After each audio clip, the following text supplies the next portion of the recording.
Mãe, eu lembrei do céu. Eu conversei com um menino chamado Carlo. Do céu? Meu Deus, isso é impossível. Uma menina de 3 anos começa a dizer coisas que nenhuma criança poderia saber. Ela fala de um rapaz que encontrou no céu, um jovem alegre que gostava de computadores e de hóstia. Ela descreve sua aparência, suas palavras, até o cheiro do lugar onde esteve. Os pais, céticos e abalados, tentam encontrar uma explicação racional. Mas quando a filha aponta para uma fotografia que nunca viu e sussurra o nome Carlo, com uma naturalidade que gela o sangue, tudo o que acreditavam sobre a vida, a morte e o invisível começa a desmoronar e a se reconstruir em algo muito maior. Se você acredita que há mais entre o céu e a terra do que nossos olhos conseguem ver, esta história vai tocar fundo na sua alma. Inscreva-se no canal para não perder nenhuma história como esta. E conta pra gente nos comentários. De onde você está assistindo? Sua cidade faz parte dessa corrente de pessoas que buscam algo maior. Deixe seu comentário agora. A primeira vez que Isadora disse alguma coisa sobre o rapaz do céu, sua mãe estava fritando ovos. Era uma manhã de terça-feira em Pouso Alegre, interior de Minas Gerais. Daquelas manhãs que não prometem nada além de rotina. O café esquentando no bule velho, a luz entrando enviesada pela janela da cozinha, o cheiro de manteiga derretendo na frigideira. Raquel tinha 32 anos, cabelos presos num coque apressado, e pensava no relatório que precisava entregar até o meio-dia quando ouviu a voz da filha vindo da sala. Mamãe, o menino do céu me disse que você estava triste. Raquel virou a cabeça devagar, como se o movimento rápido pudesse quebrar algo frágil no ar. Isadora estava sentada no tapete com seus bonecos de feltro, organizando-os em fileiras com a seriedade que só uma criança de 3 anos consegue ter para coisas completamente sem sentido. Ela não estava olhando para a mãe, estava olhando para os bonecos. Que menino, meu bem! O Carlo. Ela pegou um boneco azul e o colocou no centro da fila. Ele tem cabelo escuro e fica sorrindo. Ele gosta de computador. Raquel desligou o fogo. Não porque sentiu medo, ela diria isso depois tentando reconstruir a cena com honestidade, mas porque algo em sua atenção foi capturado de um jeito diferente, como quando você ouve uma nota musical ligeiramente fora do acorde esperado e seu cérebro para tudo para identificar o que está errado. Onde você viu esse Carlo, Isadora? A menina finalmente olhou para ela. Seus olhos eram grandes e sérios, castanhos com um fundo que às vezes parecia quase dourado dependendo da luz. Lá, ela apontou para cima, vagamente, com o dedo indicador gordo de criança. Quando eu era pequenininha. Antes. Raquel respirou. Crianças de 3 anos dizem coisas assim, ela sabia disso. Tinha lido sobre isso. A fase dos amigos imaginários, as memórias inventadas, a mistura que elas fazem entre sonho e realidade, porque o cérebro ainda não aprendeu a separar as camadas de experiência. Era completamente normal. Ela voltou para a frigideira, serviu os ovos. Chamou Isadora para o café da manhã, mas guardou o nome Carlo numa gaveta pequena e silenciosa da memória. 3 dias depois, Isadora voltou ao assunto durante o banho. O Carlo falou que a vovó tá bem. Raquel segurou o frasco de shampoo e ficou parada por um segundo. A mãe dela, Dona Carminha, tinha morrido 7 meses antes. Isadora tinha 2 anos e 3 meses na época do velório. Ela não entendia a morte. Tinha perguntado uma vez onde a vovó tinha ido e Raquel dissera, para um lugar muito bom, meu amor. A resposta covarde e gentil que toda mãe dá quando não sabe o que dizer. Você sonhou com a vovó? Não. A menina chacoalhou a cabeça com veemência, espalhando bolhas de shampoo. Eu não estava dormindo. O Carlo me contou, ele conhece ela. Quando o Carlo te contou isso? Isadora pensou. Franziu a testa com aquela expressão de esforço intelectual que Raquel achava a coisa mais bonita do mundo. Não sei explicar. Ela abriu as mãos, como se tentasse pegar algo que escorregava. É tipo quando você sabe uma coisa, sabe? Mas não sabe quando aprendeu. Raquel lavou o cabelo da filha em silêncio. Naquela noite, quando o marido chegou do trabalho, ela contou tudo. Henrique era engenheiro civil, 40 anos, um homem que confiava em cálculo estrutural e desconfiava de qualquer coisa que não pudesse ser medida. Ele ouviu com paciência, bebendo sua cerveja no sofá. E quando Raquel terminou, ele disse o que ela esperava que dissesse. Criança de 3 anos, Raquel, é fantasia, é fase. Eu sei. Ela provavelmente ouviu esse nome em algum lugar, Na televisão, na escola, na casa de alguém. Eu sei, Henrique. Então por que você tá com essa cara? Ela não soube responder. Não era medo. Não era exatamente inquietação. Era algo que não tinha nome certo. A sensação de que uma peça de quebra-cabeça apareceu numa mesa que você tinha certeza de que estava limpa. A professora da escolinha de Isadora chamava-se Viviane, uma mulher jovem, entusiasmada, que decorava a sala com bandeirolas coloridas e acreditava profundamente no poder do jogo simbólico. Raquel foi até lá na semana seguinte, com o pretexto de buscar um desenho que a filha havia deixado, mas, na verdade, queria perguntar uma coisa. Viviane, você conhece algum Carlo? Alguém que tenha mencionado esse nome para as crianças? A professora pensou genuinamente, virando os olhos para cima. Carlo, não. Por quê? Isadora ficou repetindo esse nome. Disse que é um amigo que ela tem. Raquel deu de ombros, tentando parecer casual. Amigo imaginário. Já é completamente normal nessa fase. Viviane sorriu. Mas não, nenhum Carlo por aqui. Tem um Carlos na turma do maternal B, mas ele é Carlos mesmo, não Carlo. Raquel voltou para o carro e ficou sentada com as mãos no volante por alguns minutos antes de ligar o motor. A virada aconteceu numa tarde de sábado, 6 semanas depois da primeira vez que Isadora mencionara o nome. Henrique estava assistindo futebol. Isadora brincava no quarto. Raquel fazia uma limpeza no armário do corredor, aquela tarefa que vai sendo adiada até que se torna urgente, quando encontrou uma caixa que pertencera à sua mãe. Dona Carminha tinha sido uma mulher católica, devota, daquelas que guardavam santinhos e folhetos de novenas dentro de livros como marcadores de página. A caixa estava cheia dessas coisas: terços de plástico, estampinhas, uma bíblia com a lombada quebrada, um livro de orações com a capa gasta. E no fundo da caixa, um folheto dobrado que Raquel não reconhecia. Ela desdobrou. Era um folheto de beatificação.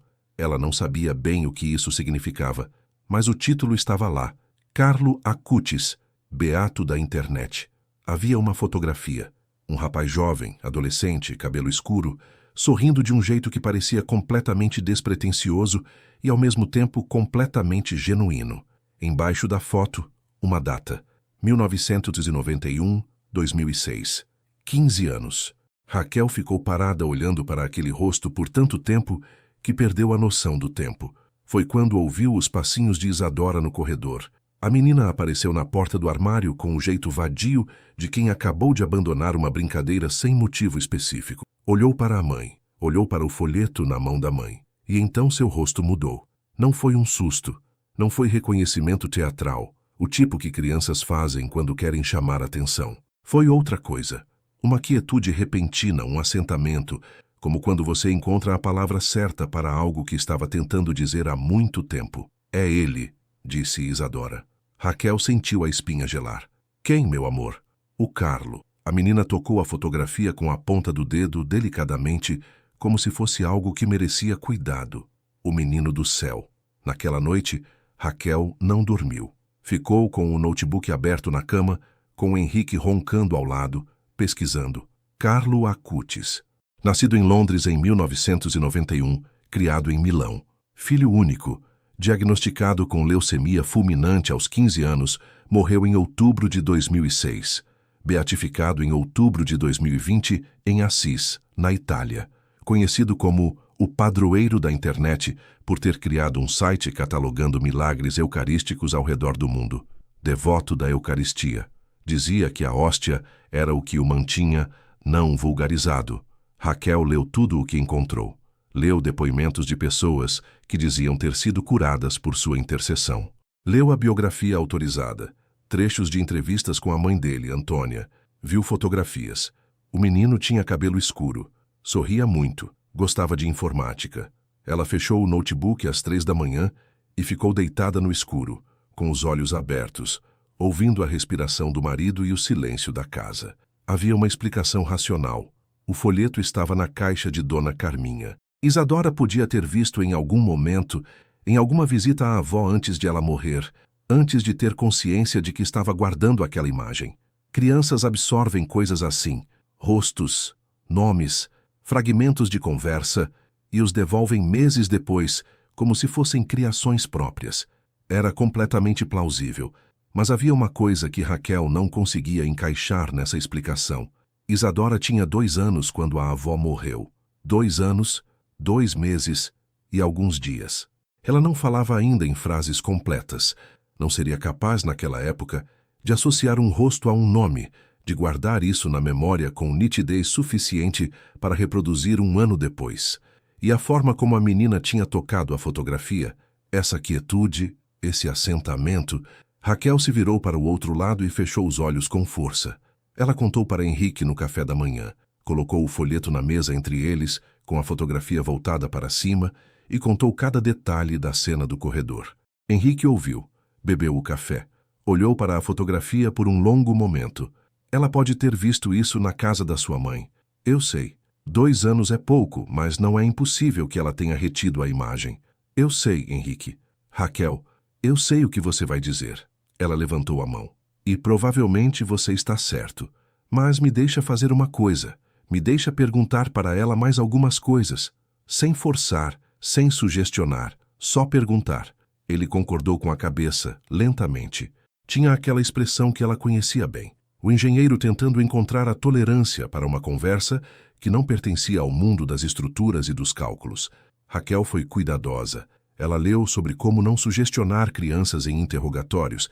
Havia artigos sobre isso, sobre como a memória infantil é maleável, sobre como as perguntas dos adultos moldam as respostas sem que ninguém perceba. Então, ela esperou. Esperou que Isadora voltasse ao assunto por conta própria. Não demorou muito. 2 dias depois, enquanto desenhavam juntas na mesa da cozinha, Isadora levantou o olhar do papel e disse: "O Carlo não queria ficar doente." Raquel continuou desenhando, mantendo a voz calma. "Você conversou com ele sobre isso?" Ele falou. Ficou chateado no começo. A menina voltou para o desenho, mas depois ficou feliz porque entendeu. Entendeu o quê? Que era para ficar lá. Ela disse isso com uma simplicidade absoluta.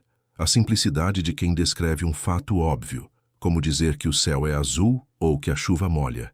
Ele falou que dói quando a gente fica triste por ele. Não é bom ficar triste. Raquel pousou o lápis. "Isadora, como era lá?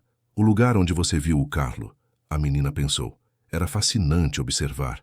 Ela não tinha pressa, não inventava na velocidade em que as crianças inventam quando estão fabricando uma história. Havia um processamento real acontecendo, como se ela estivesse tentando traduzir algo para uma língua que não tinha palavras adequadas. "É muito claro", ela disse por fim. "Não é claridade de sol. É diferente.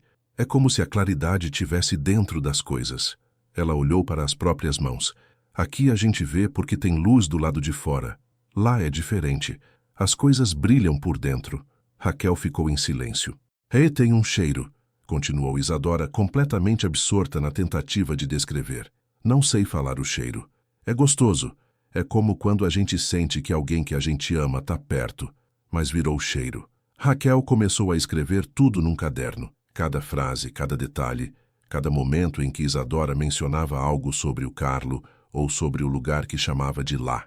Ela não sabia por que estava fazendo isso. Era um instinto, a sensação de que estava diante de algo que precisava ser documentado, mesmo que no fim não significasse nada além de uma fase da infância muito inventiva. Mas os detalhes continuavam acumulando. Isadora disse que Carlo gostava de colocar coisas na tela para todo mundo ver. Raquel pesquisou.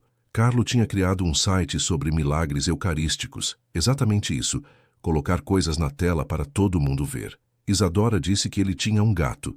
Raquel pesquisou. Carlo de fato tinha animais de estimação, entre eles um gato. Isadora disse que a mãe dele chora, mas vai ficar bem. Antônia Acutis, a mãe de Carlo, continuava viva, continuava falando sobre o filho pelo mundo. Cada vez que Raquel encontrava uma correspondência, tentava construir uma explicação alternativa. Talvez Isadora tivesse ouvido alguém falar sobre Carlo na televisão. Havia, de fato, reportagens sobre a beatificação, e a televisão ficava ligada às vezes quando a menina estava na sala. O gato poderia ser uma coincidência. A mãe que chora. Toda criança sabe que mães choram pelos filhos, mas havia uma coisa que não tinha explicação alternativa satisfatória. Numa tarde em que Raquel estava dobravando roupas no quarto, Isadora entrou e sentou na cama ao lado dela. Ficou quieta por um momento, observando a mãe trabalhar. Então disse: O Carlo falou que você ia achar um papel com o rosto dele. Raquel parou. Ele sabia que você ia ficar com medo, mas ele pediu para falar que não é para ter medo, é para ficar feliz. A voz da menina era completamente serena, sem drama, sem o brilho de quem espera elogio por ter dito algo bonito. Era a voz de alguém entregando uma mensagem que recebeu. Raquel dobrou a camiseta que estava nas mãos com uma lentidão exagerada, como se precisasse de todo aquele tempo para processar. Quando o Carlo disse isso para você? Isadora ergueu os ombros. Não sei explicar quando. É diferente de quando as coisas acontecem aqui. Foi Henrique quem sugeriu que falassem com um padre. Raquel ficou surpresa. Ela era a que tinha crescido com fé, a que ainda ia à missa nas datas mais importantes, mas era uma fé quieta, sem grandes perguntas. Henrique era agnóstico convicto, o tipo que respeitava a crença alheia, mas não tinha a própria. Ouvi-lo sugerir que buscassem orientação religiosa foi, por si só, algo que ela precisou processar. Não precisa ser um padre, ele disse, com o pragmatismo de sempre. Pode ser um psicólogo, pode ser os dois. Eu só acho que a gente está chegando num ponto onde precisamos de alguém de fora olhando para isso.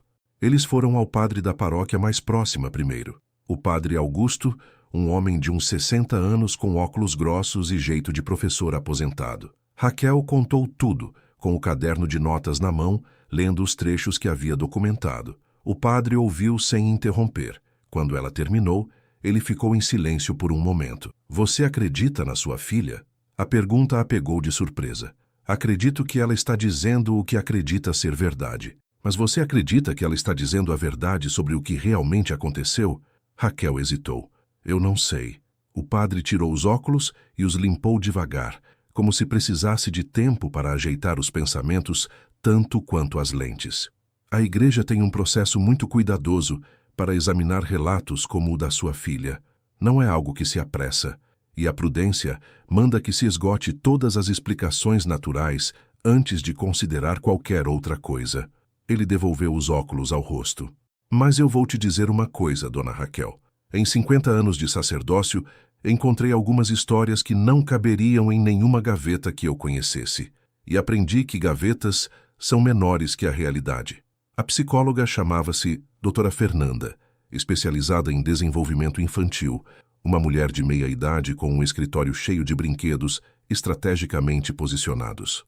Ela avaliou Isadora por 3 sessões, conversando com ela da forma que especialistas sabem conversar com crianças, lateral, por meio de bonecos e histórias sem perguntas diretas. No fim, convocou os pais para uma sessão sem a filha. Isadora é uma criança completamente saudável, ela disse. Cognitivamente, emocionalmente, socialmente, tudo dentro do esperado, até um pouco acima. Ela tem uma vida interior rica, o que é comum em crianças com alta sensibilidade. Não há nenhum sinal de trauma, de dissociação, de qualquer coisa que me preocupe clinicamente. E o que ela conta sobre o Carlo? Henrique perguntou. A doutora Fernanda escolheu as palavras com cuidado. Nas sessões comigo, ela não trouxe esse assunto espontaneamente. Quando eu introduzi de forma indireta, ela falou sobre isso com a mesma naturalidade com que falaria de qualquer outra coisa. Não tem o caráter ansioso ou defensivo que a gente vê quando uma criança inventou uma história e quer que acreditem nela. Não tem o caráter grandioso que vemos quando uma criança está buscando atenção. Ela fez uma pausa. Tem o caráter de uma memória. Uma memória de quê? Raquel perguntou. Isso está além do que posso dizer. A doutora Fernanda entrelaçou os dedos. Posso dizer o que não é. Não consigo dizer o que é. O inverno chegou com aquele frio seco do interior de Minas que racha os lábios e deixa o ar com cheiro de lenha queimada. Isadora completou 4 anos em julho, com uma festa de aniversário pequena. Só família. Um bolo de morango que ela ajudou a decorar com granulado colorido. Num determinado momento da festa, enquanto os adultos conversavam na varanda e Isadora brincava com os primos menores, a avó paterna de Isadora, Dona Nair, uma senhora de 70 e poucos anos, que tinha atravessado a vida inteira sem se perguntar muito sobre nada, chamou Raquel de lado. Essa menina tua disse uma coisa estranha para mim hoje. Raquel sentiu aquele arrepio familiar. O que ela disse? Ela me disse que o rapaz do céu mandou dizer que o seu irmão vai melhorar. Dona Nair olhou para ela com olhos que continham décadas de vida e muito pouca paciência para rodeios. Eu não sei quem é esse rapaz, mas eu tenho um filho doente, Raquel, e eu não conto isso para ninguém fora da família. Isadora não poderia saber. O irmão de Henrique, o Rafael, estava passando por uma crise séria de saúde, algo no fígado, um diagnóstico recente que a família estava processando em segredo, sem espalhar para não preocupar os mais velhos. Isadora não tinha como saber. Raquel voltou ao caderno de notas. Releu tudo desde o começo, cada anotação, cada data, cada detalhe. Leu com os olhos de quem está tentando encontrar a fresta por onde a luz racional ainda pode entrar. E havia, ela tinha que admitir, frestas. Sempre haveria. O ser humano é extraordinariamente capaz de absorver informação sem perceber. As crianças, ainda mais. Poderia ser que Isadora tivesse ouvido alguma conversa sobre Rafael. Poderia ser que tivesse absorvido o folheto da bisavó de maneiras que a neurociência infantil ainda não mapeou completamente. Poderia ser. Mas Raquel havia chegado num ponto da vida onde o poderia ser já não a satisfazia inteiramente. Não porque tivesse abandonado o pensamento crítico, mas porque havia entendido algo sobre ele. O pensamento crítico honesto exige que se considere todas as hipóteses, inclusive as que desafiam o que acreditamos ser possível. E havia uma hipótese que ela estava, há semanas, tentando não olhar diretamente. Ela viajou para Assis sozinha. Henrique ficou com Isadora. Não havia protestado. Havia, na verdade, algo de silencioso e cúmplice no jeito como ele a deixou ir, como se entendesse, sem precisar articular, que essa viagem era necessária para ambos, mesmo que só um fosse. Assis ficava na Úmbria, no coração da Itália medieval, entre colinas cor de azeite e igrejas que guardavam séculos de oração nas pedras. Raquel não era o tipo de turista espiritual. Nunca tinha feito peregrinação, não sabia muito bem o protocolo dessas coisas. Chegou numa manhã fria de novembro, com uma mochila pequena e o caderno de notas. O túmulo de Carlo Acutis ficava na igreja de Santa Maria Maior. Ela encontrou o lugar depois de perguntar para um frade que cruzou seu caminho perto da praça central. Um homem pequeno, de hábito marrom, com a bondade prática de quem está acostumado a ajudar estranhos a encontrar coisas sagradas. A igreja era menor do que ela imaginava, mais silenciosa também. Havia algumas pessoas espalhadas nos bancos, outras ajoelhadas perto do altar. E ao fundo, numa espécie de câmara envidraçada, estava Carlo. Ele estava lá com a roupa que usava em vida, jeans, tênis, um moletom. Havia escolhido isso antes de morrer, dizem. Queria ser enterrado como um jovem comum, não com roupas de cerimônia. O rosto sereno, quase em expressão de sono. Raquel ficou parada na entrada por um longo tempo. Então foi até lá, ajoelhou numa cadeira próxima, abriu o caderno e leu, em voz muito baixa, cada coisa que Isadora tinha dito. Não pediu nada. Não sabia muito bem como se pede para um beato. Leu como quem entrega uma correspondência, como quem diz: essas palavras chegaram até mim por um caminho que não entendo, e eu não sei o que fazer com elas, mas achei que deveriam voltar para quem as originou. Ficou em silêncio por um bom tempo depois disso. Depois acendeu uma vela e saiu. Na hora que voltou para o hotel, havia uma mensagem de Henrique no telefone. O Rafael foi ao médico hoje. Pediram novos exames. O nódulo que tinham visto sumiu. O médico disse que não sabe explicar. Tô ligando daqui a pouco. Raquel sentou na beira da cama do quarto pequeno do hotel com o telefone na mão e chorou por um tempo razoavelmente longo. Não era certeza. Ela sabia disso. Um exame de imagem tem margem de erro. Diagnósticos mudam. O corpo humano faz coisas que a medicina não sabe explicar com uma frequência que os próprios médicos, se forem honestos, admitem. Ela sabia de tudo isso, mas chorou assim mesmo. Quando voltou para Pouso Alegre, Isadora estava esperando na porta com aquela expressão de quem guardou uma notícia boa o tempo todo e mal consegue mais segurar. Mamãe, o Carlo disse que você foi lá. Raquel largou a mochila e se ajoelhou na altura da filha. Olhou para aqueles olhos castanhos com fundo dourado. Fui. Ele ficou feliz. Eu também fiquei. Isadora colocou as duas mãos nas bochechas da mãe com a seriedade de quem vai dizer algo importante. Ele disse que você não precisa mais de prova. Você já sabe. Raquel ficou parada sob as mãos pequenas da filha. Ele disse que você sempre soube, desde o começo. E Raquel pensou na manhã da frigideira, na nota musical fora do acorde, naquela gaveta pequena e silenciosa, onde havia guardado um nome. Pensou em tudo o que havia tentado encaixar e não encaixava, em todas as explicações que construía com muito esforço e desmontavam com um único detalhe. Pensou na vela que havia acendido numa igreja em Assis, e na sensação estranha de que o lugar estava cheio de algo que ela não conseguia nomear, mas conseguia sentir. Uma presença que não era ameaçadora nem sobrenatural no sentido cinematográfico, mas simplesmente real, da forma como a luz da manhã é real, da forma como o amor é real, coisas que existem sem precisar de explicação, mas que exigem que você pare de andar para notá-las. Eu sei, disse ela para a filha. E era verdade. Henrique demorou mais. Era a natureza dele. Não um defeito, apenas uma forma de ser. O tipo de pessoa que precisa caminhar em volta de uma ideia várias vezes antes de tocá-la. Mas havia algo mudando nele também. Raquel via. Era sutil. Ele parou de usar a palavra coincidência, com a mesma facilidade de antes. Passou a ouvir as histórias de Isadora com uma atenção diferente. Não a atenção indulgente de quem escuta a fantasia de criança, mas a atenção de quem está genuinamente tentando entender. Uma noite, depois de Isadora dormir, ele ficou lendo sobre Carlo Acutis por horas. Quando Raquel passou pela sala às 11 da noite com um copo d'água, ele estava com um notebook no colo e uma expressão que ela nunca havia visto nele antes. Não era emoção, não era comoção, era algo mais parecido com reconhecimento. Como quando você descobre o nome certo de algo que você sabia, mas não sabia que sabia. Ele tinha 15 anos. Henrique disse sem tirar os olhos da tela. Tinha.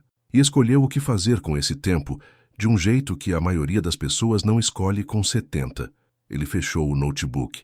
Ficou olhando para nada por um momento. Isso não é sobrenatural. Isso é só ser humano de verdade. Raquel se sentou ao lado dele no sofá. Mas o resto? Ele ficou em silêncio por um tempo. Não sei. Pausa.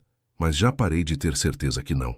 Isadora foi parando de falar sobre Carlo na mesma progressão gradual com que havia começado. Não houve um momento específico em que a menina declarasse que havia encerrado o assunto. As menções foram ficando mais esparsas, depois raras, depois ausentes, como uma estação que muda tão devagar que você só percebe que mudou quando já está noutra. Ela tinha quase 5 anos quando Raquel percebeu que fazia semanas que o nome não aparecia. Perguntou com cuidado, numa tarde em que desenhavam juntas, como sempre. Você ainda pensa no Carlo às vezes? Isadora ergueu os olhos do desenho. Pensou com aquela seriedade que Raquel amava, às vezes. E você ainda consegue sentir ele? A menina voltou para o desenho. É diferente agora. Ela fez uma linha comprida no papel com o giz de cera laranja. É como quando você sabe que alguém existe e você gosta dessa pessoa, mas você não precisa ficar falando o tempo todo. Ela olhou para a mãe. Você entende? Raquel entendeu. O caderno de notas ficou guardado num lugar específico, não escondido, mas reservado, como se guardassem uma carta importante. Raquel o releu algumas vezes ao longo dos anos seguintes, sempre com a sensação de ler algo que pertencia a um tempo diferente, a uma versão de si mesma, que estava aprendendo a olhar sem piscar, para coisas que a maioria das pessoas prefere não ver. Ela contou a história para poucas pessoas, uma amiga muito próxima, que chorou. A irmã que ficou em silêncio por um tempo muito longo, antes de dizer, eu acredito em você. O padre Augusto, que escutou, acenou com a cabeça e disse apenas, obrigado por confiar isso a mim. Nenhuma dessas conversas chegou a uma conclusão definitiva. Ninguém declarou que tinha a explicação. Ninguém precisou. Porque essa, Raquel foi entendendo, era talvez a lição mais difícil e mais valiosa de tudo o que havia acontecido, que algumas experiências não chegam para serem explicadas. Chegam para serem recebidas, para abrirem uma janela numa parede onde você havia tido certeza de que só havia parede. Isadora tem 8 anos hoje. É uma menina alegre, curiosa, que gosta de matemática e de cachorros e tem o hábito irritante de começar 20 livros ao mesmo tempo e não terminar nenhum. Ela não lembra, ou diz não lembrar, de grande parte do que contou quando tinha 3 anos.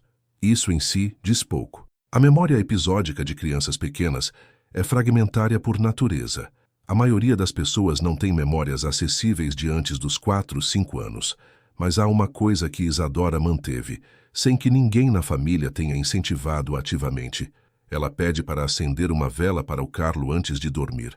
É um ritual pequeno, do tamanho de uma criança.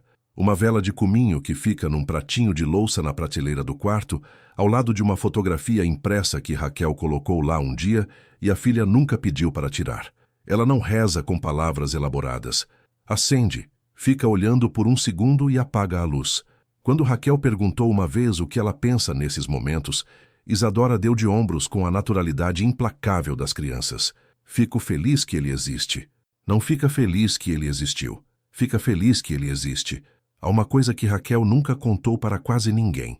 Na noite em que voltou de Assis, depois de Isadora dormir e Henrique adormecer com o notebook no colo, ela ficou sozinha na sala escura com o caderno aberto.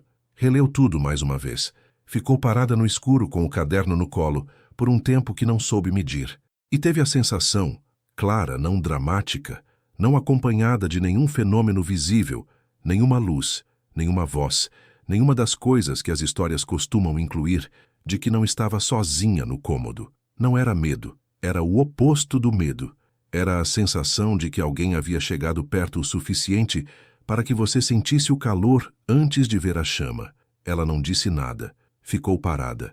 Então, depois de um momento que durou o que precisava durar, a sensação foi embora. Ou talvez não fosse embora. Talvez apenas fosse se integrando ao ambiente, ao tecido da casa, à temperatura do ar, ao jeito como a vida às vezes guarda no corpo coisas que a mente demora para nomear. Raquel fechou o caderno, foi deitar. Dormiu de um jeito que não dormia há meses, sem pesadelos, sem o meio-fio ansioso que costumava habitar as horas antes de pegar no sono. Dormiu com a leveza de quem depositou um peso numa mão maior do que a sua. De manhã, Isadora pulou na cama às 7h30 pedindo panqueca. E a vida continuou, como sempre continua, com toda a sua mistura indissolúvel de ordinário e sagrado. A frigideira, o café, o coque apressado, e debaixo de tudo isso, como a claridade que a menina uma vez tentou descrever, algo que brilha por dentro, algo que não apaga, algo que nenhuma gaveta é grande o suficiente para guardar. Existe uma frase que Carlo Acutis disse em vida e que Raquel encontrou durante suas pesquisas, numa entrevista com a mãe dele. Ela a copiou no caderno, na última página, com letra cuidadosa. Todos nascem originais, mas muitos morrem cópias. Ela pensou muito sobre isso. Pensou na forma como passamos a vida tentando caber em explicações que outros construíram, tentando encaixar a experiência em molduras feitas antes de termos a experiência. Pensou em como o medo do inexplicável muitas vezes nos faz trabalhar mais para destruir o inexplicável do que para simplesmente ficar com ele, aprender com ele, deixá-lo fazer o que veio fazer. Uma criança de 3 anos não tinha esse medo. Uma criança de 3 anos recebia o impossível com a mesma naturalidade com que recebia o possível, porque ainda não havia aprendido a diferença. E talvez Raquel pensava nisso com frequência. Talvez não seja a criança que precisa aprender, mas o adulto que precisa desaprender. Desaprender a certeza. Desaprender a pressa em fechar. Desaprender que entender e receber são a mesma coisa, quando não são. Isadora nasceu sabendo que existem janelas nas paredes. O que ela trouxe, seja lá de onde trouxe, foi a lembrança de que as paredes não são o fim da história. Para Raquel, para Henrique, para todos que ouviram essa história com o coração aberto antes da mente fechada, a janela ficou. E pela janela entra a mesma claridade que a menina descreveu naquela manhã na mesa de desenho. Não a claridade que vem de fora e ilumina a superfície das coisas, mas a que vem de dentro e as atravessa, a que transforma, a que permanece. Se essa história tocou algo em você, inscreva-se no canal para que nenhuma outra história como essa passe sem que você saiba. E conta pra gente nos comentários. De onde você está? Qual cidade, qual estado, qual país enviou você até aqui? Sua presença faz parte de algo maior do que você imagina.